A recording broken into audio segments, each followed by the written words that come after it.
అది బాలకోటయ్య గారి పర్సెప్షన్ ఏమో సార్. బాలకోటయ్య గారి పర్సెప్షన్ కి నేను ఎట్లా సమాధానం చెప్పమంటారు? జనరల్ గా ఇప్పుడు అదే కదా టాక్. మరి నాగబాబు గారికి కేబినెట్ లో తీసుకుంటున్నారట, చిరంజీవి గారికి ఏమో రాజ్యసభ ఇస్తారని టాకు. ఆల్రెడీ డిప్యూటీ సీఎం అయ్యారు, ఏదో జరుగుతుందని కదా సార్. వివేక్ బాబు గారు మాట్లాడుతూ సామాజిక వర్గాలు మొత్తాన్ని కలుపుకుంటూ వెళ్తేనే రాజ్యాధికారం సాధ్యం, మేము కులముద్ర వేసుకోదలుచుకోలేదని చెప్పి మాట్లాడారు సార్.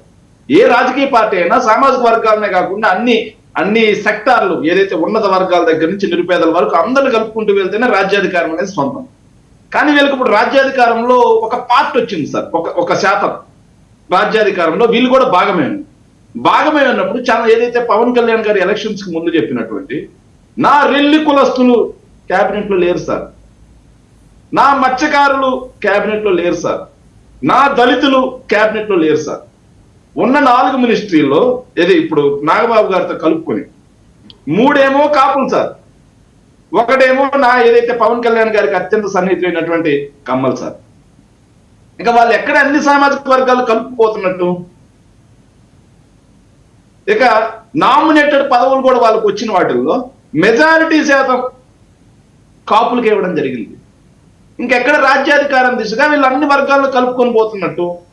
సో మేము అధికారంలో ఉన్నప్పుడు రెడ్డిలకి పదవులు ఇచ్చారు అది ఇదన్నా.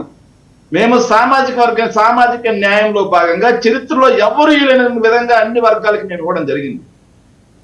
అప్పుడే రెడ్లికి అని చెప్పారు. కానీ ఇక్కడ ఉన్నటువంటి 4 మినిస్ట్రీల్లో 3 మినిస్ట్రీలు వాళ్ళే తీసుకొని ఒకరి కమ్మలకి ఇచ్చారంటే, ఇంకా వీళ్ళు బడుగు బలహీన వర్గాలకి, వాళ్ళు అనునిత్యం భజన చేసిన మత్స్యకారులకి, అనునిత్యం నెత్తికెక్కున్నటువంటి రెల్లులకి అన్యాయం చేసిన వాళ్ళ కాదా అనేది ఒకసారి ఆలోచన చేసుకోవాలి. ఈ మెగా షోలు, ఈ షోలు అవన్నీ ప్రజలే నిర్ణయిస్తారండి.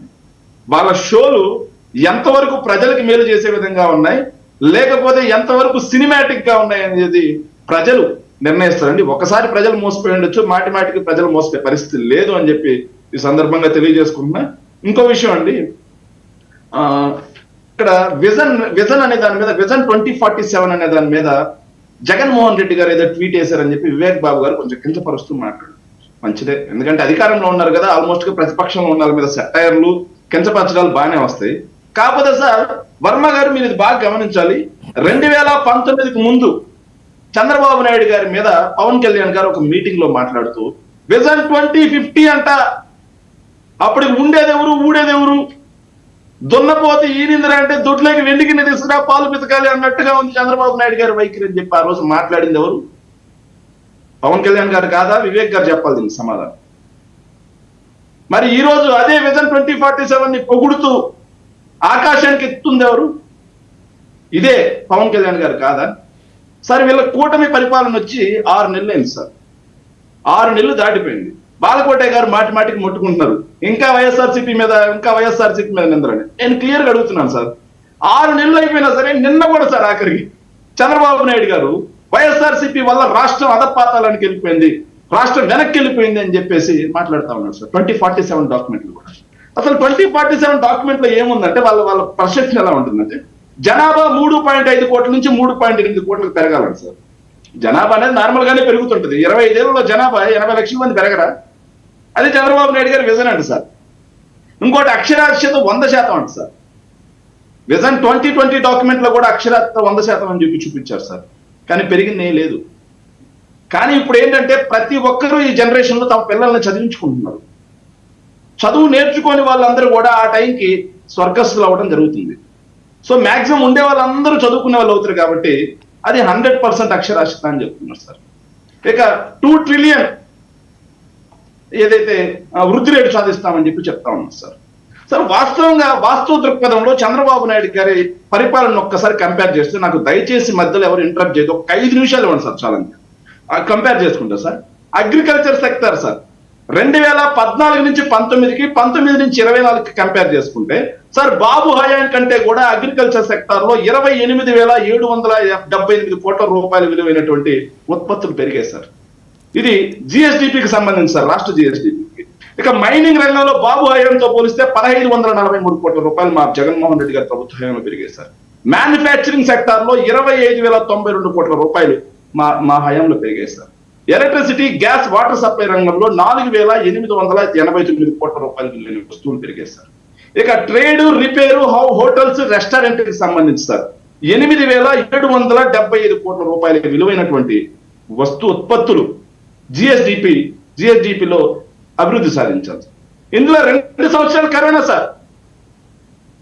రాష్ట్రమే కాకుండా ప్రపంచం మొత్తం స్తంభించిపోయింది. కానీ బాబు ప్రభుత్వ హయాం కంటే కూడా అన్ని రంగాల్లోనూ ఉత్పత్తులు మేము పెంచాం.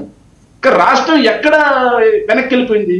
ఇక పూర్తిగా ఓవరాల్ గా చూసుకుంటే సార్ జిఎస్డిపిలో 2018-19 నాటికి రాష్ట్ర జిఎస్డిపి సార్, రాష్ట్ర జిఎస్డిపి 7.9 లక్షల కోట్ల రూపాయలు ఉండేది సార్.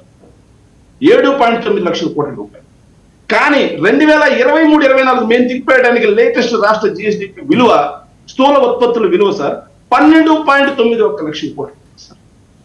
అంటే ఆల్మోస్ట్ మేము డబుల్ చేసాం కరోనా లాంటి పరిస్థితులను ఎదుర్కొని.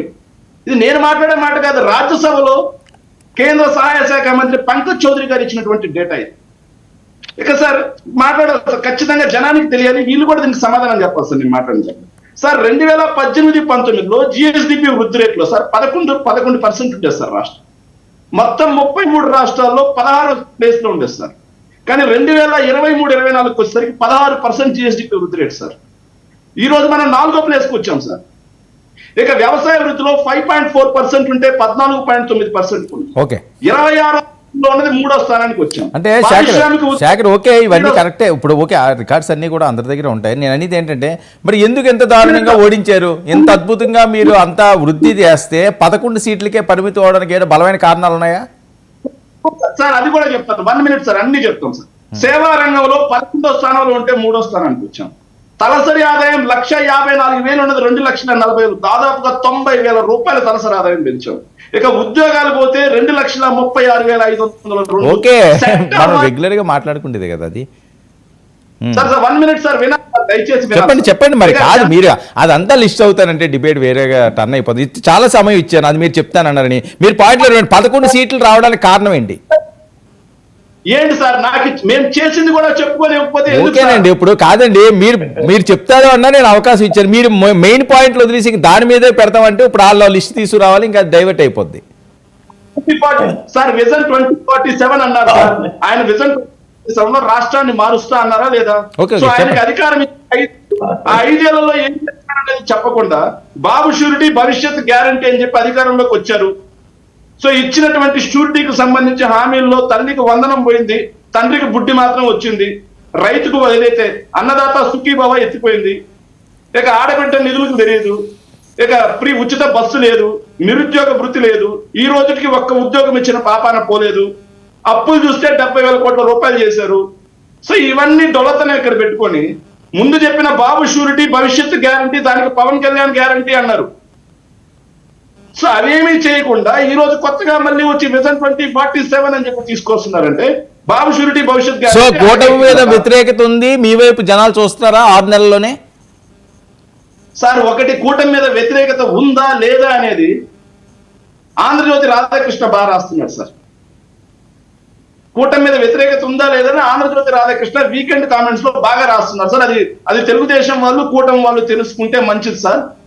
సో నీకు 15,000, నీకు 15,000, నీకు 15,000 అని చెప్పేసి ఆడుకునే పిల్లలు కూడా కామెడీ చేసుకున్నారు. నీకు 18,000, నీకు 18,000, నీకు 18,000 అని చెప్పి పనికెళ్ళిన ఆడవాళ్ళు కూడా కామెడీ చేసుకున్నారు. పరిస్థితి ఈ రోజు ఉంది.